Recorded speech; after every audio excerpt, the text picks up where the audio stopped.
Rory McIlroy will not be seen with Amanda Balionis this week, following a recent decision he made.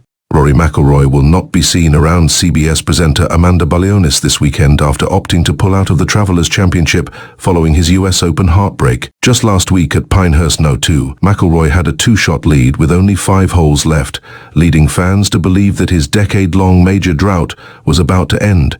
However, the 35-year-old painfully missed 2 short putts in a 3-bogey run, paving the way for Bryson DeChambeau, who pulled off a spectacular moment at the 18th hole to secure the win. Once DeChambeau had clinched the victory, a disheartened McIlroy rapidly left Pinehurst, struggling to come to terms with his downfall. The Northern Irish golfer then flew to Florida, before sharing a message on social media explaining his feelings as he announced his withdrawal from the Travelers Championship at TPC River Highlands in Connecticut.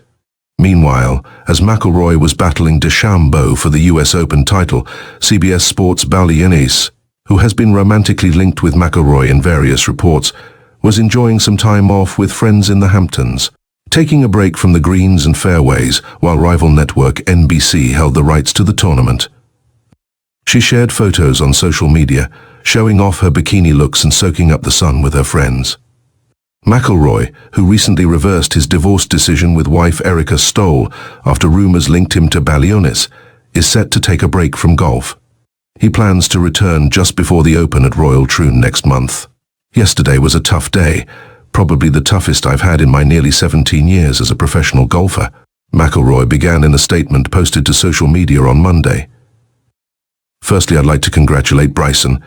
He is a worthy champion and exactly what professional golf needs right now. I think we can all agree on that. As I reflect on my week, I'll rue a few things over the course of the tournament, mostly the 2 missed putts on 16 and 18 on the final day. But, as I always try to do, I'll look at the positives of the week that far outweigh the negatives. As I said at the start of the tournament, I feel closer to winning my next major championship than I ever have. The one word that I would describe my career as is resilient. I've shown my resilience over and over again in the last 17 years, and I will again. I'm going to take a few weeks away from the game to process everything and build myself back up for my defence of the Genesis Scottish Open and the Open at Royal Troon.